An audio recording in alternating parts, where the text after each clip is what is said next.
Good morning everybody. USDJPY में हमने last time बात करी थी कि मार्केट अगर इस लो के नीचे निकलता है तो हम एक सेलिंग प्लान करेंगे, ठीक है। अदरवाइज़ हम इसमें बाइंग नहीं देखेंगे क्योंकि मार्केट में ऊपर भी रेजिस्टेंस पड़ा है। अगर मार्केट यहाँ नहीं जाता, इसको टच करता है तो मार्केट नीचे की ओर आता है तो हम एक बार सेलिंग प्लान करेंगे।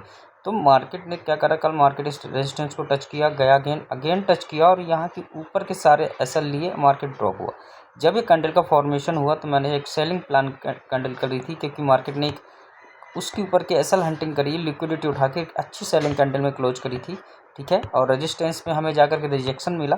रिजेक्शन मिलने के बाद जैसे ही उस कैंडल का लो ब्रेक हुआ तो हमने सेलिंग प्लान करा और सेलिंग प्लान करने के बाद मार्केट में जो हमारा टारगेट था वो इस लो का था, ठीक है।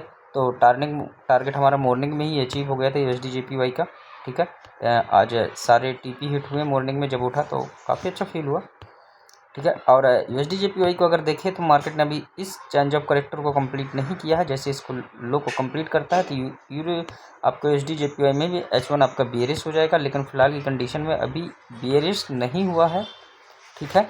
तो अभी ये पूरी तरह से बुलिश है। अगर इस लो को ब्रेक करता है, मार्केट यहाँ जाता है तो यहाँ से जाने के बाद ऐसा कुछ फॉर्मेशन करता हुआ नज़र आएगा। तो अभी इसमें हमें न्यू प्लान करने के लिए कोई भी सेटअप नहीं दिख रहा है। इसका जो सेटअप दिख रहा है बहुत ऊपर, अगर यहाँ से मार्केट रिजेक्शन देती है तो फिर यहाँ से फिर हम फर्दर डाउन साइड के लिए प्लान करेंगे। अगर ये मार्केट यहाँ आने के बाद आती है तो फिर यहाँ पर हमें एक सप्लाई जोन क्रिएट कर रही है मार्केट, इस सप्लाई जोन को टेस्ट करके मार्केट नीचे की ओर जाने की कोशिश करेगी, ठीक है।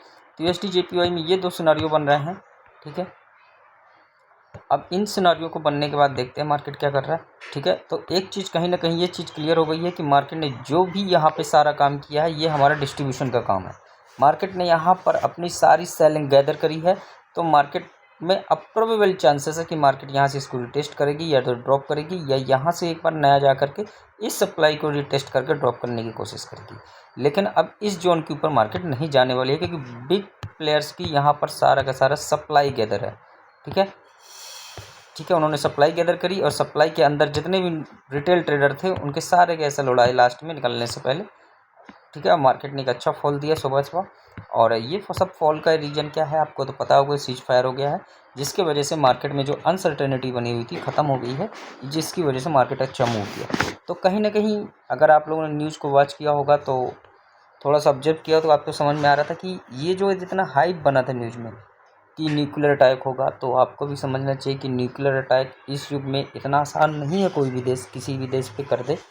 हाँ, ग्राउंड अटैक हो सकता था, मिसाइल से अटैक हो सकते थे, लेकिन nuclear attack not a possible that time, क्योंकि कोई हर एक देश, क्योंकि उसको भी पता था कि अगर मैं ईरान पे न्यूक्लियर अटैक करूँगा तो कहीं ना कहीं चाइना और रसिया सपोर्ट करने बैठे हैं, तो अमेरिका के लिए भी प्रॉब्लम्स हो सकती थी, ठीक है। ये सारी प्रेशर टैक्टिक्स हैं कि सीज फायर जल्दी हो जाए, ठीक है। ये सारी चीज़ें हैं। अब आपको ये लेवल्स मिलते हैं तो आने वाले समय में हम USDJPY में ट्रेड प्लान करेंगे, ठीक है।